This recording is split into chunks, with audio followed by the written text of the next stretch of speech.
जय सिया राम।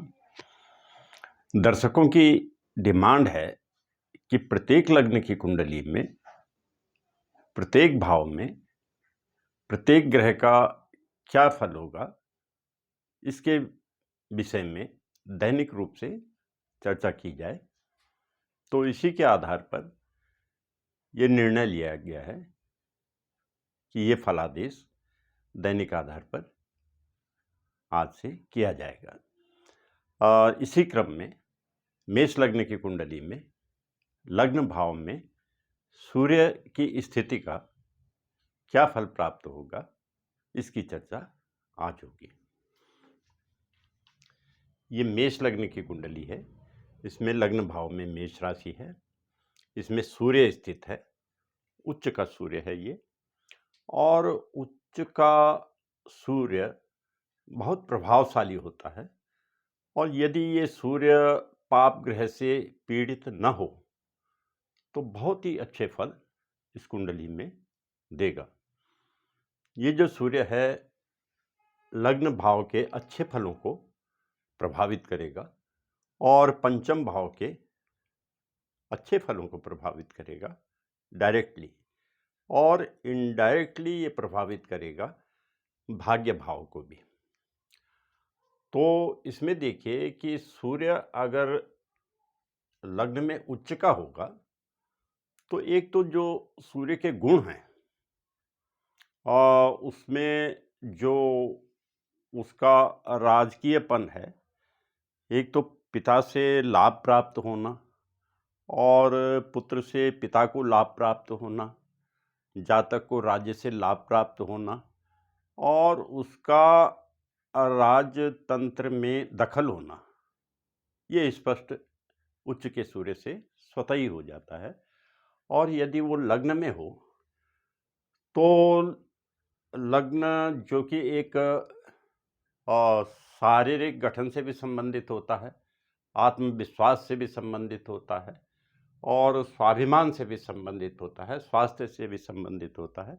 इन सभी फलों को ये सूर्य अच्छा करेगा।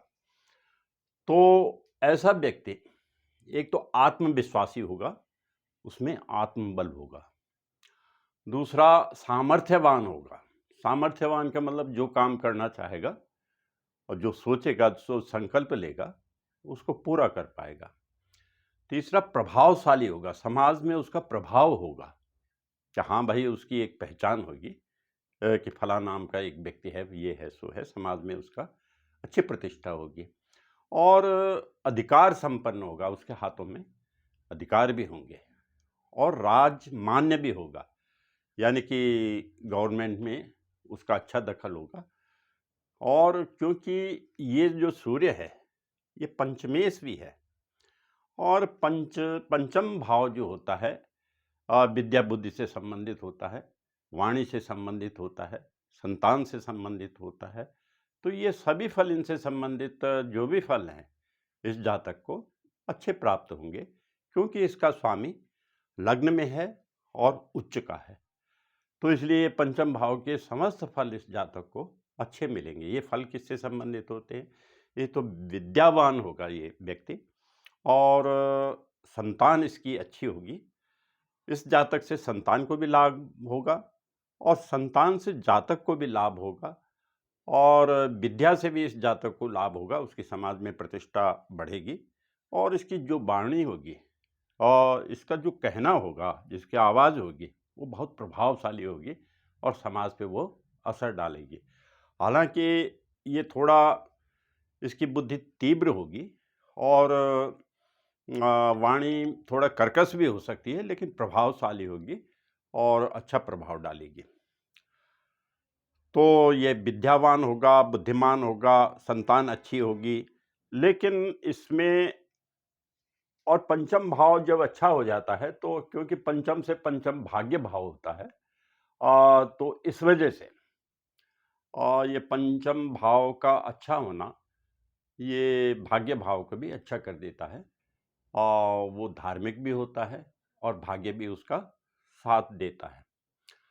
लेकिन इस कुंडली में जो कमी होगी वो केवल ये होगी क्योंकि लग्न में उच्च का सूर्य है, लेकिन इस सूर्य की जो दृष्टि है, पूर्ण दृष्टि, सप्तम दृष्टि सप्तम भाव पे है और सप्तम भाव में तुला राशि है, जो जिसका स्वामी जो है शुक्र है और शुक्र सूर्य का शत्रु ग्रह है, इसलिए थोड़ा सा सप्तम भाव पे ये सूर्य अच्छा प्रभाव नहीं डालेगा, यानी गृहस्थी में जो तालमेल है उसमें कमी रह जाएगी।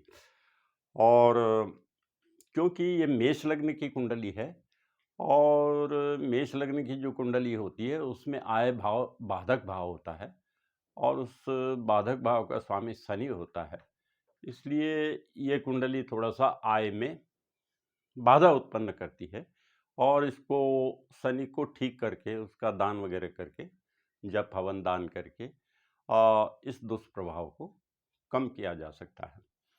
और इस कुंडली में एक विशेष बात ये है कि मान लीजिए ऐसी कुंडली में यदि मंगल दसम भाव पे आ जाए, तो दसम भाव में मंगल आने से क्या होगा कि मंगल उच्च का हो जाएगा और ये स्थिति जातक के फेवर में बहुत अच्छी होगी, ये सोने में सुहागा हो जाएगा।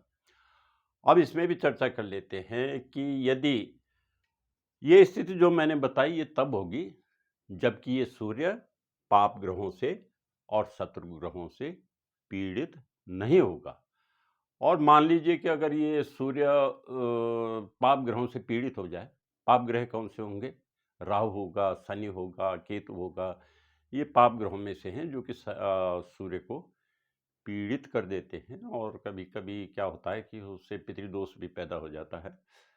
तो उस दोष को दूर करने के लिए पाप ग्रहों के प्रभाव को कम करने के लिए हमें क्या करना पड़ेगा कि सूर्य को तो हमें जप वगैरह से स्ट्रॉन्ग करना पड़ेगा, लेकिन जो पाप ग्रह हैं उनका हमें दान करना पड़ेगा ताकि उनकी जो नेगेटिव एनर्जी है वो रिलीज होती रहे, कम होती रहे और उनका प्रभाव कम हो। अब इस कुंडली के जातकों को क्या करना चाहिए कि जो अधिक से अधिक वो लाभ उठा सके? देखिए इसमें क्या है कि जो प्रमुख इसमें ग्रह हैं, सूर्य हैं, योग कारक जो है, एक तो सूर्य हैं और दूसरा मंगल हैं कि जो लग्नेश हैं और तीसरा इसमें जो योग कारक ग्रह हैं वो बृहस्पति हैं जो कि भाग्येश हैं।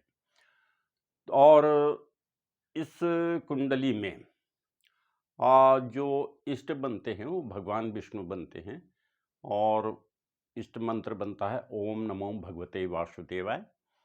और ऐसे जातक को भगवान सूर्य की भी उपासना करनी चाहिए और हनुमान जी की भी उपासना करनी चाहिए और जो इष्ट मंत्र है उसका जप रोज करना चाहिए, तो ये जातक अधिक से अधिक लाभ उठा पाएगा। धन्यवाद।